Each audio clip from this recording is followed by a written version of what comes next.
vraies voix Sud Radio, le grand débat du jour. Majorité requise pour l'adoption de la motion de censure 288. Pour l'adoption 331.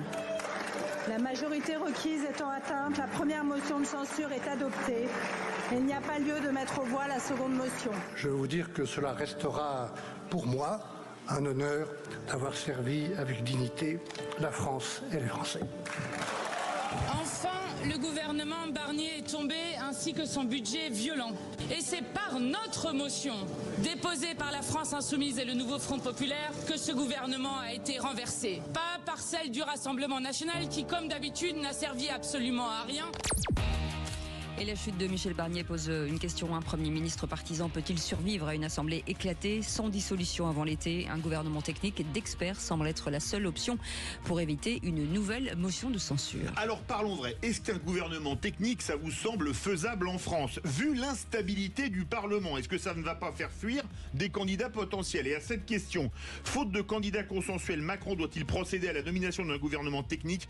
Vous dites non à 68%. Vous voulez réagir? Le 0826 300 300. Et notre invité Albert Zenou, rédacteur en chef du service politique du Figaro, est avec nous. Merci d'avoir accepté notre invitation, Philippe Bilger. Alors je remercie les vraies voix parce que tous les samedis, je lis une analyse politique très fine d'Albert Zenou et je lui dis en général sur X. Et j'y apprends beaucoup de choses et donc je vous remercie de l'avoir invité. Deuxième élément, Mathilde Panot pourrait avoir au moins une reconnaissance politique.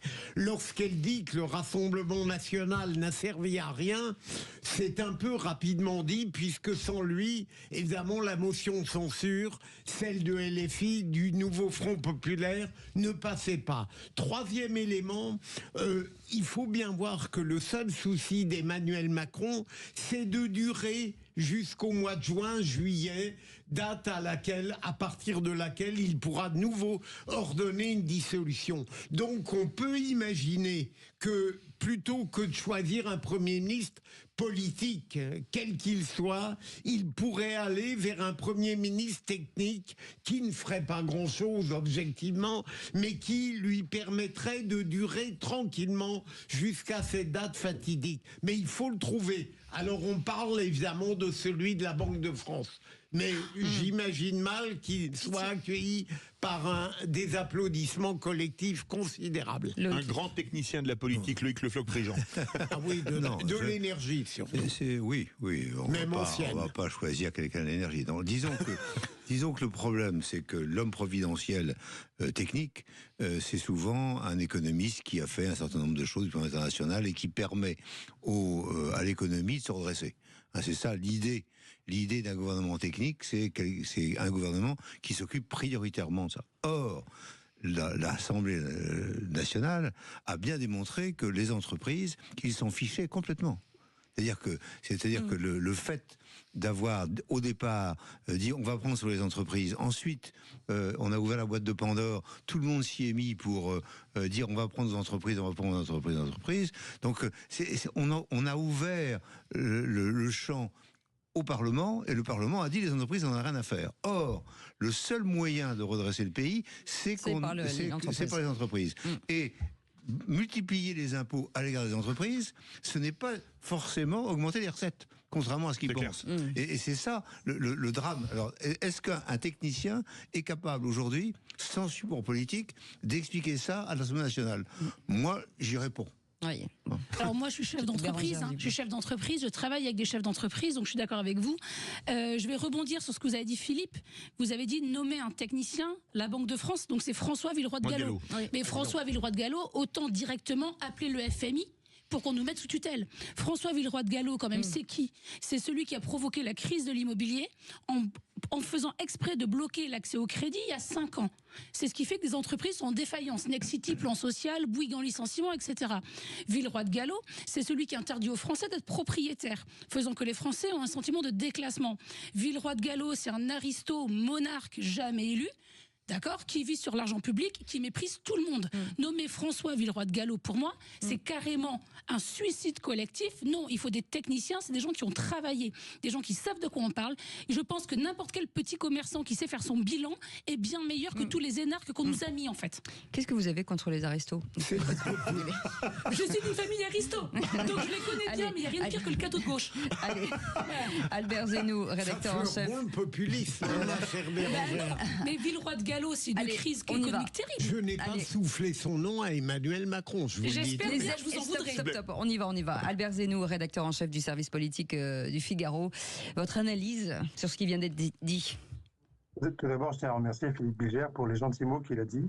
Et donc, et moi aussi, je l'écoute avec beaucoup d'attention et beaucoup d'intérêt quand il parle.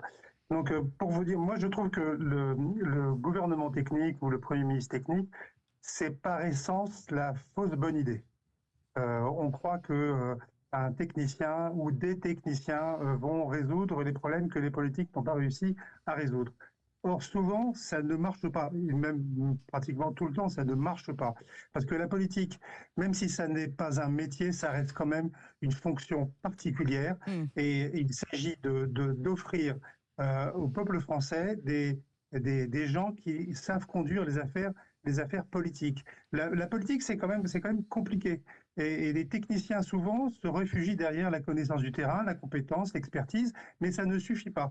Ça ne suffit pas parce que, démocratiquement, c'est une sorte de déni démocratique. On va nommer quelqu'un qui vient pas de nulle part, mais qui n'a que comme argument sa compétence et son expertise, mais qu'on ne connaît pas toujours ou pas bien les rapports de force, les convictions de chacun, et souvent ça donne des gens qui ont peu de contact avec la réalité. Et quand en France on a eu affaire à des techniciens qui sont venus faire de la politique, ça a très rarement marché. Parce que c'est compliqué. C'est très très compliqué même. Et donc je pense que le gouvernement technique, par essence, ça ne marche pas. Il faut que ce soit des politiques qui soient ancrés dans le terrain, qui connaissent la vie. Souvent, les élus locaux ont cette chance de connaître ce que c'est que diriger une ville, que c'est diriger un département, et à plus forte raison quand ils prennent de la bouteille, prendre des ministères et voir plus. Ouais. Et donc, il faut absolument que les politiques, et ici encore plus un Premier ministre, soient ancrés dans quelque chose d'une réalité pas seulement technique, mais aussi politique. Philippe Bilger. Oui, d'ailleurs, Albert Zenou, dans le prolongement de ce que vous venez de dire, est-ce que vous signifiez qu'en réalité, le Premier ministre technique est une fausse bonne idée, précisément parce qu'on ne peut jamais détacher la technique de la vision politique? Et donc, même apparemment neutre, toute action est politique lorsqu'on est Premier ministre. Bien sûr, bien sûr. Quand il s'agit de répondre aux questions au gouvernement, puisque un Premier ministre technique répondra aussi aux questions au gouvernement. Donc il faut maîtriser l'ensemble des domaines. Et pas seulement, et là je suis désolé, je me répète, et pas seulement technique. Il faut aussi répondre aux aspirations des Français, aux équilibres politiques. Il faut comprendre les jeux, les enjeux de chacun. Et c'est ce qui rend d'ailleurs l'exercice du métier très très compliqué. Alors souvent on a présenté le Matignon comme un enfer. Mais comme disait Balladur, il y a peu de gens qui n'ont pas voulu aller dans l'enfer.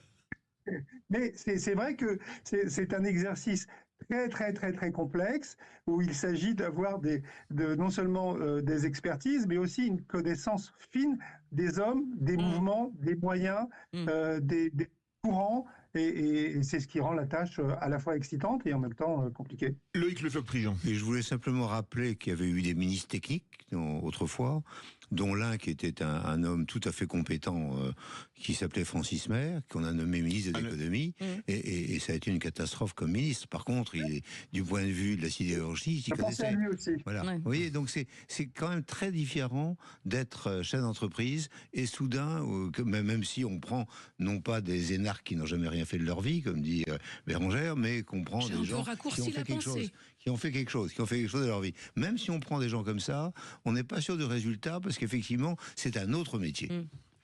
Je crois que le seul qui a un peu réussi, c'est Raymond Barre, qui est arrivé en 74, qui était universitaire.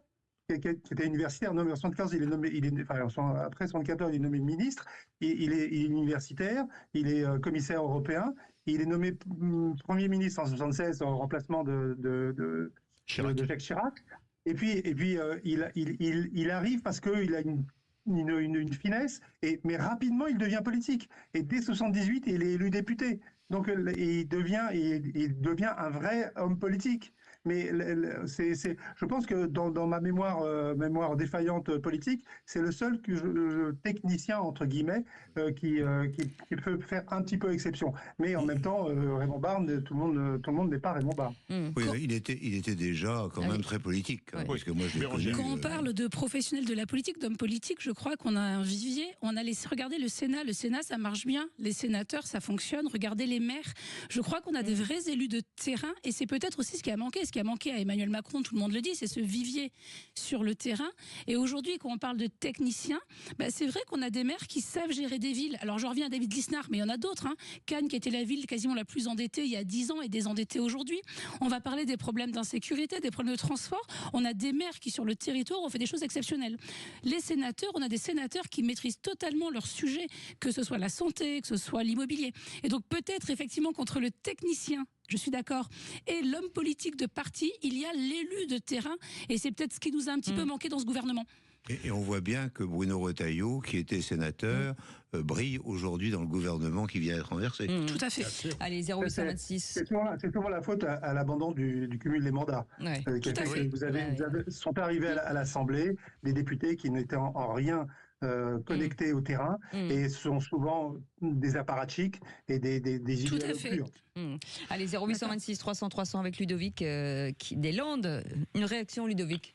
Oui, réaction. Déjà, un petit constat, c'est que dans beaucoup de pays européens, il n'y a plus de bipartisme et de majorité sans coalition et sans accord. Ce qui veut dire qu'aussi, au niveau dans ma proposition de Cornu tout à l'heure, il ne serait pas censuré par le RN dès le départ, puisque le RN resterait au centre du jeu. Mais par rapport à votre débat, ce que je voulais dire, c'est que la France a surtout besoin d'être libérée du poids du bureaucratique, de sortir de ces chemins technocratiques sans âme, ce qui a été un peu dit, qui nous conduisent en plus dans le fédéralisme européen. Et aujourd'hui, la France est majoritairement à droite, quoi qu'en dise le nouveau Front populaire, et elle doit absolument retrouver son indépendance dans l'action, dans un projet fédérateur, avec la nécessité d'investir pour relancer la machine économique, et agir en priorité sur le pouvoir d'achat, la sécurité, la baisse des taxes.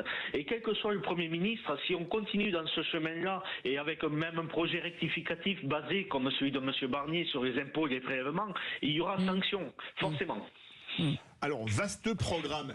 Albert Zenou, quand vous entendez Ludovic, est-ce que c'est quelque part, il n'appelle pas un changement de paradigme, mais se pose une question: est-ce qu'au-dessus du politique, il n'y a pas la haute fonction publique, ce qu'on appelle la technostructure, qui quelque part est celle qui a le pouvoir aujourd'hui dans le pays? Elle a un pouvoir, effectivement, la technostructure a un vrai pouvoir sur des ministres politiquement faibles. J'entends par là parce que quand vous avez des ministres qui arrivent, ou des premiers ministres, qui n'ont pas la capacité de dire non à leur administration centrale, c'est là que les choses se compliquent. Vous savez, il est coutume de dire qu'un directeur d'administration centrale, il voit passer dans sa carrière entre 10 et 20 ministres. Et il sait très bien que lui va rester, et que le ministre, au bout de 1 à peut-être des fois 2 mois, comme le dernier gouvernement, ou plus, va passer. Donc on dit oui, monsieur le ministre, et puis derrière, on fait ce qu'on veut. Et vous avez une vraie, ce qu'on appelle le deep state, l'état profond. Qui mène un peu la danse. Alors, il ne s'agit pas de tomber dans un complotisme débridé, mais c'est vrai qu'il y a une part de l'administration, de la haute administration, qui maintient les ministres et les dirigeants qui les cadenasse. Mais en même temps, c'est aussi la chance et la force de la France d'avoir une administration et une haute administration de très grande qualité aussi. Donc, il s'agit de faire la part des choses. On a cette chance-là d'avoir de grands fonctionnaires, de grands commis de l'État. Albert Zenou, je crois que Loïc Le Floch-Prigent n'est pas d'accord avec vous sur il a deux de l'inné, comme dans Hibernatus. Moi, je trouve que l'administration de qualité, c'était la qualité d'autrefois. Aujourd'hui, la qualité c'était mieux est avant. médiocre. Vous êtes de ce genre-là. est médiocre. Pourquoi ? Parce que il y a sans arrêt des passages dans le cabinet ministériel qui permettent de grimper, et il y a des passages de l'autre côté de la barrière. Il y a les agences qui sont beaucoup plus payées que les fonctionnaires, etc. Donc non, nous n'avons pas aujourd'hui la qualité administrative suffisante pour empêcher ce qui est horrible, mais qui est la réalité, c'est-à-dire les doublons permanents sur l'ensemble du sol au plafond. Vous avez des doublons et personne n'est capable, dans la haute administration que vous indiquez, de lutter contre ces doublons, qui sont la bureaucratie. Vous souvenez-vous quand même Alors attendez, parce que... Souvenez-vous quand même que... Je partage totalement mon point de vue. Ça n'empêche pas de trouver à la fois des fonctionnaires de très grande qualité et en même temps d'en avoir beaucoup trop. Et vous avez beaucoup de Nadine et de Jean-Pascal qui passent leur temps à lire des livres aussi dans l'administration. Albert Zenou, 44 secondes, c'est quoi la solution pour vous ? La meilleure solution, c'est quoi ? La meilleure équation aujourd'hui ? Si vous la trouvez, vous devenez Premier ministre. Ce n'est ni le gouvernement technique, ni la grande coalition. C'est de faire un choix. Pour aujourd'hui, c'est de reproduire en gros à l'identique autour d'une personne comme Barnier, ou de toute façon, ça soit à droite et centre-droit, et trouver un chemin pour durer au moins jusqu'à la prochaine dissolution, c'est-à-dire en juillet. Et après, plus si affinité. Merci beaucoup. C'est la seule solution. Merci beaucoup Albert Zenou d'avoir été avec nous, rédacteur en chef du service politique du Figaro. Merci beaucoup d'avoir accepté notre invitation. Dans un instant, le qui c'est qui l'a dit. Ils en ont dit des bêtises, nos politiques hier. Aujourd'hui, il y avait vraiment de la matière. Il a fallu beaucoup de déclarations pour trouver les plus originales. Oui, mais on y est arrivé. Oui, on fera peut-être un best-of à un moment donné de tout ça. On peut faire un qui c'est qui l'a dit de 2 heures si on veut aujourd'hui. Allez, on fait une petite pause, on revient dans un instant avec Ludovic et nos vraies voix du jour.